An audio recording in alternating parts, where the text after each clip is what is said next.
राजनीति में हर सीट की अपनी एक कहानी होती है, अपनी एक जुबान होती है।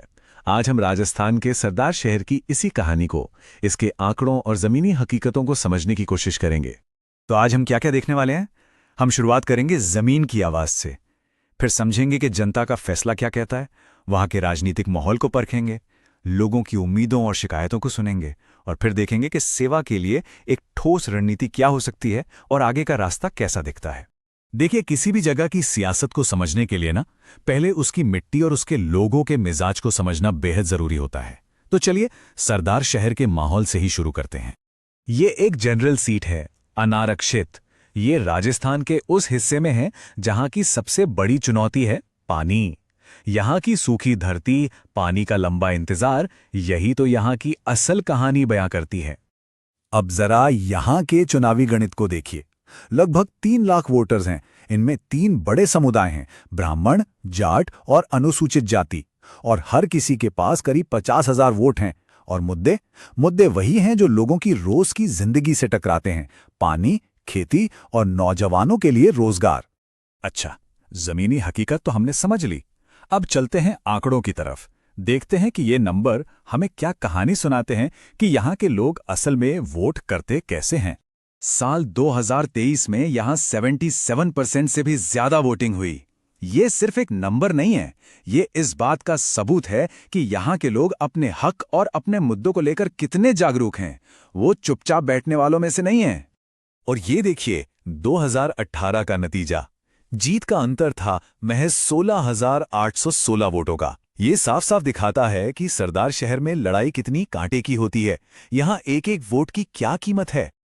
अब जरा इस टेबल पर गौर कीजिए। ये एक बहुत दिलचस्प पैटर्न दिखाती है। 1998 से देखिए, सत्ता लगभग हर चुनाव में बदल रही है। इसका मतलब है कि यहाँ एंटी इनकम्बेंसी, यानी मौजूदा सरकार के खिलाफ जो लहर होती है, वो एक बहुत बड़ी ताकत है। वोटर यहाँ किसी से बंद कर नहीं रहते, वो काम देखते हैं और अगर नाराज हैं तो बदलाव लाने में देर नहीं करते। तो इन सब आंकड़ों का सियासी मतलब क्या निकलता है? आइए अब जरा यहाँ के पूरे पॉलिटिकल इकोसिस्टम को, यानी समीकरणों को और गहराई से समझते हैं।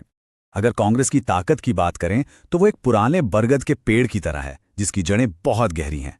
सालों का इतिहास, एक जाना पहचाना नाम और अपने पारंपरिक वोट बैंक को लामबंद करने की क्षमता, ये वो नींव है जिस पर वो आज भी खड़ी है। लेकिन देखिए, सिर्फ पुरानी जड़ों के सहारे आज की लड़ाई नहीं जीती जा सकती। हाल की हार से पैदा हुई नाराजगी और पार्टी के अंदर की खींचतान, ये वो दीमक है जो इस मजबूत नींव को अंदर ही अंदर कमजोर कर रही है। तो फिर मौका कहाँ है? सबसे बड़ा मौका लोगों की परेशानी में ही छिपा है। पानी, रोजगार, इन बुनियादी मुद्दों पर जो उनकी हताशा है ना, उसे अगर सही दिशा दी जाए तो वो बदलाव की एक बहुत बड़ी आवाज बन सकती है। और हां, ये भी याद रखना होगा कि मैदान में आप अकेले नहीं हैं। सामने वाली पार्टी का मजबूत संगठन, उनके संसाधन और कई बार सोशल मीडिया पर चलने वाले अभियान, ये ऐसे खतरे हैं जो किसी भी रणनीति को पटरी से उतार सकते हैं। लेकिन देखिए, राजनीति सिर्फ पार्टियों और रणनीतियों का खेल तो है नहीं। इसकी असली कहानी तो लोगों से बनती है, उनकी उम्मीदों और उनकी तकलीफों से। तो चलिए अब उनकी आवाज सुनते हैं। ये सिर्फ एक वाक्य नहीं है, ये सरदार शहर के हजारों घरों की, हजारों दिलों की आवाज है। उनके लिए पानी की किल्लत और बच्चों का पलायन कोई चुनावी मुद्दा नहीं, ये उनकी रोज की जीती जागती सच्चाई है, एक दर्द है। यहां देखिए कौन से मुद्दे लोगों पर सबसे ज्यादा असर डाल रहे हैं। पानी और रोजगार, ये सीधे सीधे घर चलाने और 2 वक्त की रोटी से जुड़े सवाल हैं। ये वो मुद्दे हैं जिन पर कोई भी वोटर समझौता नहीं करना चाहता। और इन सब समीकरणों के बीच में खड़े हैं उम्मीदवार अनिल कुमार शर्मा। एक तरफ उनके पास अपने पिता की एक मजबूत राजनीतिक विरासत है जिसका उन्हें फायदा मिलता है, तो वहीं दूसरी तरफ खुद को एक जन नेता के तौर पर साबित करने का बहुत बड़ा दबाव भी है। तो ठीक है, समस्याएं हमने समझ लीं, लेकिन सिर्फ समस्याओं की बात करने से तो काम नहीं चलेगा। समाधान क्या है? आइए अब एक ऐसे एक्शन प्लान पर नजर डालते हैं जो सिर्फ चुनाव जीतने के लिए नहीं, बल्कि लोगों का भरोसा वापस जीतने के लिए बनाया गया है। ये देखिए, ये 5 कदमों की एक सीढ़ी है। ये रणनीति जमीन से शुरू होती है, लोगों के बीच जाकर छोटी छोटी समस्याओं को हल करके, फिर धीरे धीरे ये एक बड़ी लहर बनाती है और आखिर में वोटिंग वाले दिन मतदाताओं को बूथ तक ले जाने पर खत्म होती है। ये एक सोची समझी चरणबद्ध योजना है। और ये रणनीति सिर्फ पुराने तरीकों पर नहीं टिकी है।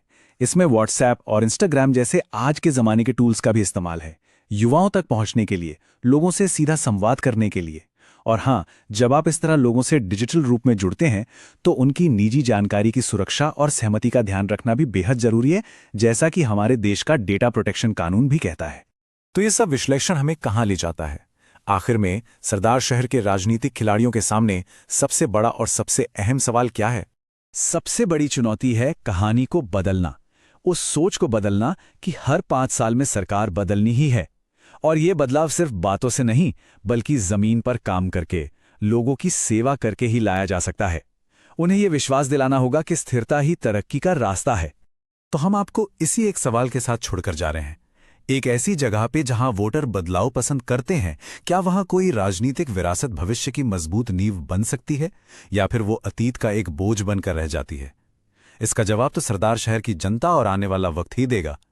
अगर आप एक जन केंद्रित नेता बनना चाहते हैं और अपने निर्वाचन क्षेत्र को ऊपर उठाना चाहते हैं, तो ब्लूप्रिंट स्ट्रैटेजीज AI से mgr@blueprintstrategies.ai पर संपर्क करें या 08042041602 पर कॉल करें।